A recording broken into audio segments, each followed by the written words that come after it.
Bueno, y tengo la esperanza de que alguno se esté preguntando qué pasa con una radiación que yo escuché que existía y que todavía no la mencionamos. Lo llamamos la emisión gamma, porque alfa, beta y gamma, yo creo que incluso en ciclo básico me habían dicho que eran las emisiones radiactivas, ¿no? Y hablamos de la beta menos, de la beta más, de la alfa. Bueno, vamos a ver un poquito ahora qué es eso de la radiación gamma. Imagínense, miren, vamos a hablar un poquito de las radiaciones en general. Tenemos un bloque de plomo, ¿no? Esto rayado representa un bloque de plomo al que le hicimos un agujerito con un taladro, ¿sí? Un agujerito muy fino. El plomo es bueno para absorber las radiaciones. Esto es para protegernos nosotros y para lograr que las radiaciones formen un haz en línea recta. Y ahí ponemos adentro, en el fondo del agujerito, le ponemos una muestra de... No lo van a creer, pero eso que ven ahí aparecer me lo hizo el gato.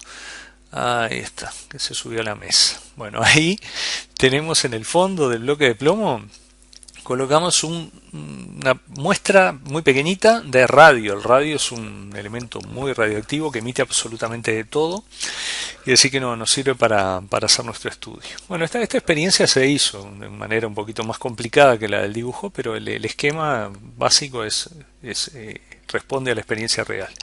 Así que bueno, ahí ponemos enfrente, o sea, porque es como un cañón que apunta hacia una placa detectora. Puede ser una placa fluorescente que brille cuando las partículas la golpean. Y lo que queremos estudiar es, bueno, de qué están hechas esas partículas, qué masa tienen. ¿Sí? Son experiencias que se hicieron a principios del siglo pasado. Y una de las maneras es aplicarle campo magnético, aplicarle un campo eléctrico. Y ponemos dos placas, vamos a suponer que son dos placas cargadas eléctricamente, una con carga positiva y otra con carga negativa, para estudiar si lo que sale de esa muestra radiactiva tiene carga eléctrica o no.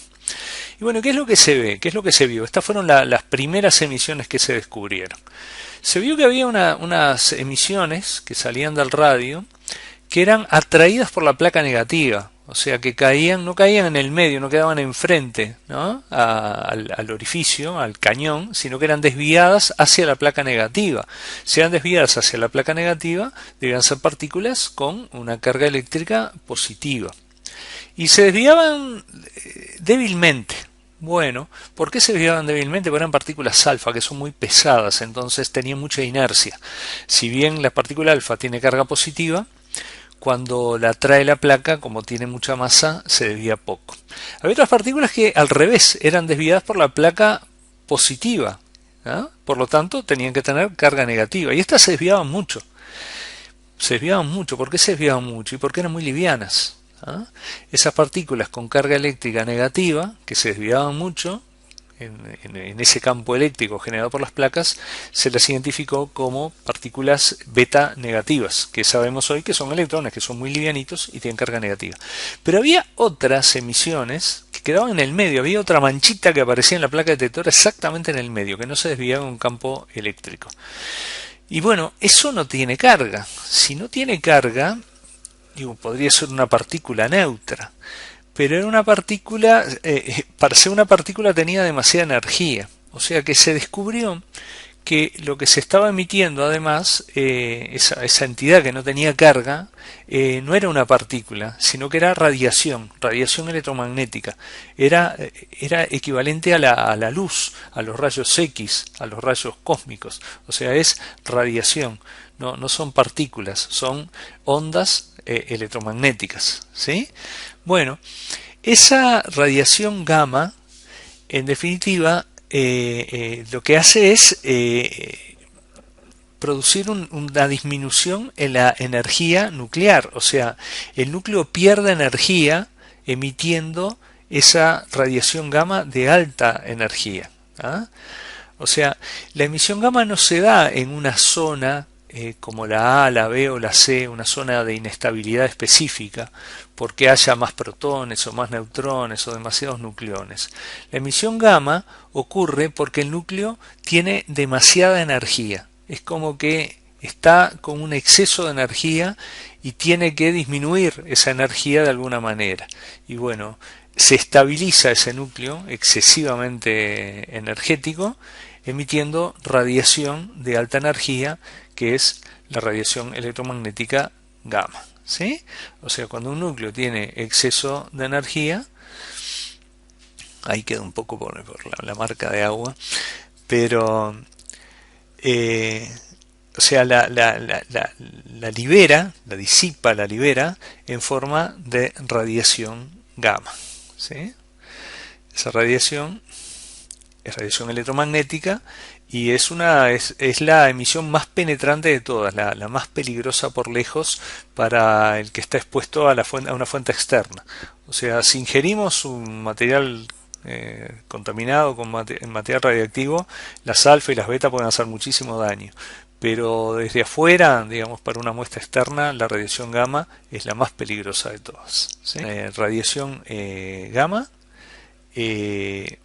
conserva su número atómico y su número másico, porque la radiación gamma es energía.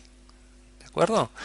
O sea que la ecuación va a ser muy sencilla si nos acordamos de esto, porque no vamos a tener que calcular cuánto vale Z, cuánto vale A.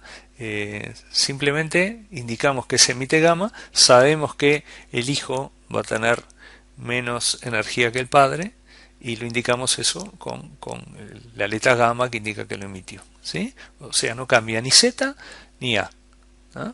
Vamos a tener un hijo que va a tener la A que tenía el padre, la Z que tenía el padre, pero se va a producir junto con la emisión gamma. ¿Sí? O sea, la Z no cambió, el número atómico no cambió, están los mismos protones que estaban en el núcleo.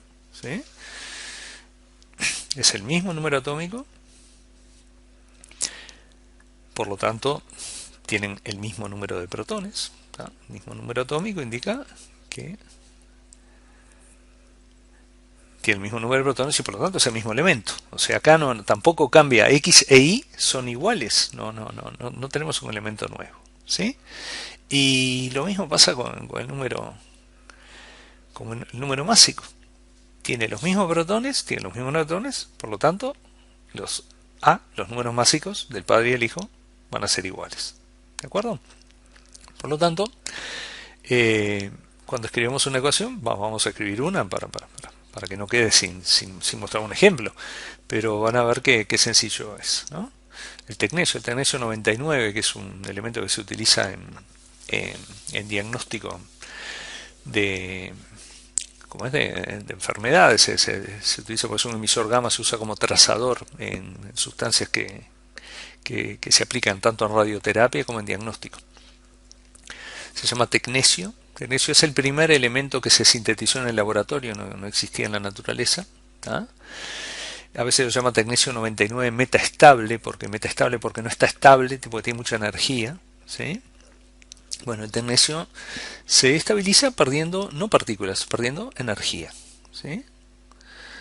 Y esa energía se emite en forma de radiación gamma. Sigue siendo tecnesio. ¿Ah? Tenemos un tecnesio antes con más energía y un tecnesio después con menos energía. Esa diferencia de energía la emitió en forma de radiación gamma. ¿De acuerdo? Bueno, con esto quedaron estudiadas las distintas emisiones radiactivas.